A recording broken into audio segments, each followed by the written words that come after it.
going on, Jerome's. So, of course, we can't even lie. Like, there was some very good times here in Minnesota with Kirk Cousins. He and Kevin O'Connell did some good things over the last couple of seasons before he popped his Achilles. Kurt was the only quarterback that Justin Jefferson knew through the first couple of years of his career. But this offseason, I mean, the Vikings made a decision. Kurt made a decision. The Vikings moved on, and Kurt took the money and ran down to Hotlanta. It is what it is, and the Vikings moved on with a spicy ginger and a 21-year-old blonde. Sometimes both sides win, right? And Kurt with the Falcons just ingratiating himself to Southern culture. Y'all. Also, did you know that Kurt's wife is from Georgia? Right. And Falcons fans, I mean, they may like the upgraded quarterback because they had to deal with Desmond Ridder over the last couple of years, but a 36-year-old quarterback coming off an Achilles injury, a 4-year, $180 million deal with $100 million guaranteed. I don't know, man. Yeah, I don't know. And of course, I'm not saying, I'm just saying, especially given the medical status of Kurt coming off that Achilles and Kurt openly admitting in his opening presser that he met with the training staff and the PR team. I mean, was there just a little bit of tampering there? Yes, absolutely. And also, the fact that the Falcons CEO, McKay, is head of the competition committee, and all of a sudden it's like, oh, there's no tampering here. Okay, well, is there rules or is there not rules, right, in this unforgiving hellscape? Don't know, man.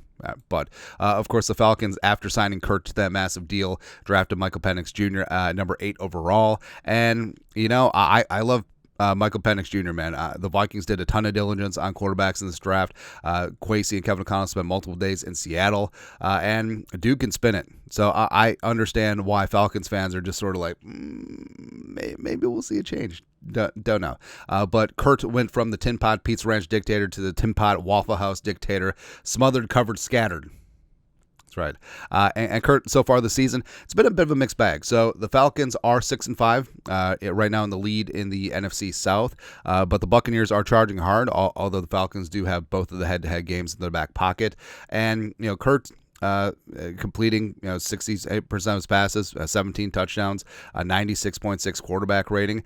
But his average, his yards per attempt is down, as well as his ADOT is way down, bottom third of the league. And he looks like a 36-year-old quarterback coming off an Achilles. Early on, there was a little bit of ring rust. He got into a bit of a groove in the middle of the season. Had an awesome walk-off moment against the Buccaneers in overtime at home.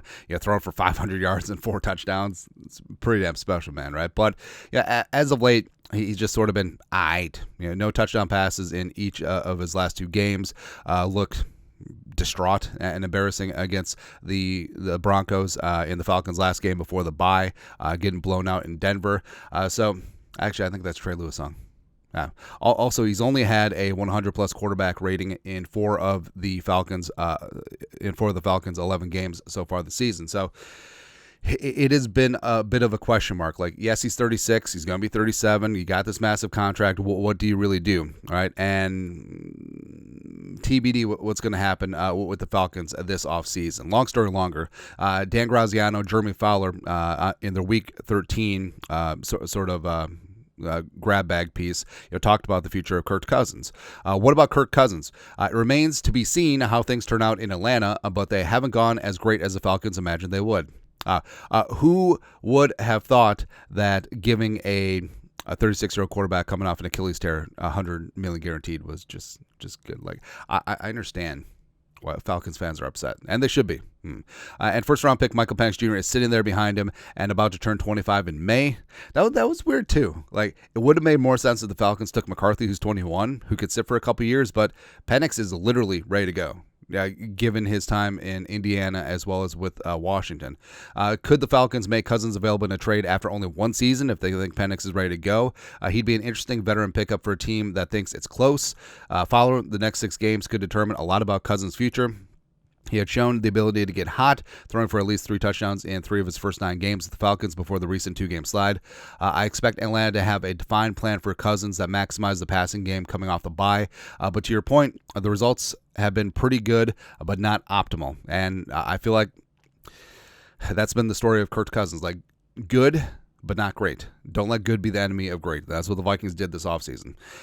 Cousins would have a trade market, but I can't think of a natural fit right now. The Raiders and Giants are in desperate need of quarterback upgrade, but Cousins would prefer a contender, and neither team qualifies. Luckily for Atlanta, it doesn't have to do anything right now, and Cousins very well could remain in a Falcons uniform for the next 6 games, if the next 6 games go well, which has got to make Falcons fans just like super happy.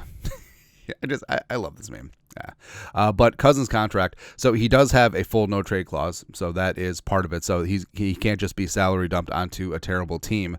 And the Falcons, since they did give him such a significant signing bonus, $50 million, they would have at least $37.5 million dead, and his $27.5 million base salary next year is fully guaranteed, as well as part of his 2026 base.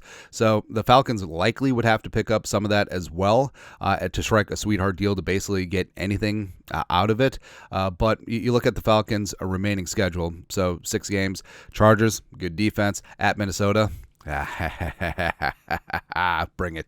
Kirk Cousins in Vegas, which is it's like basically it's like Ned Flanders and Branson.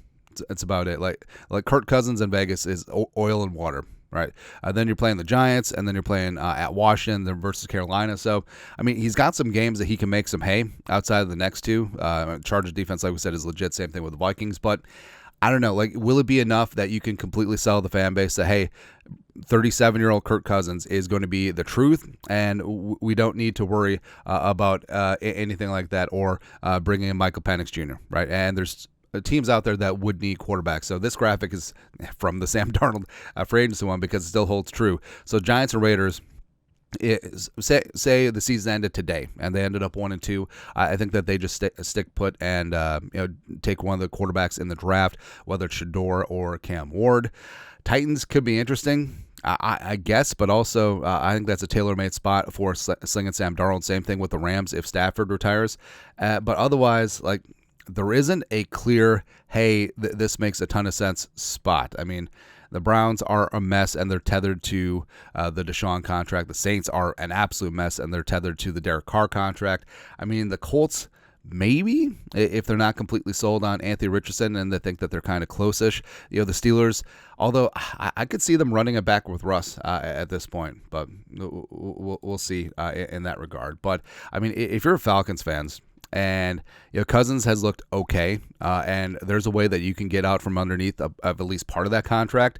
And Penix Jr. is the truth, man. Like, he's media friendly, he's awesome, he's got a huge arm, and I honestly think that he could be a ton of fun in this spot for Atlanta. Plus, like the article said, he does turn 25, so that clock is ticking a bit. But frankly, the Jets have a chance to do the funniest thing.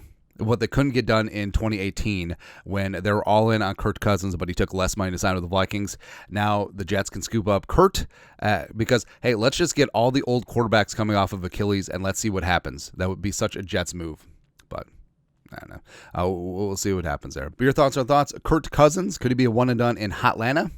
Possibly. Let us know your thoughts. Our thoughts, comment section. You guys know what to do. You're the best. Skull production value.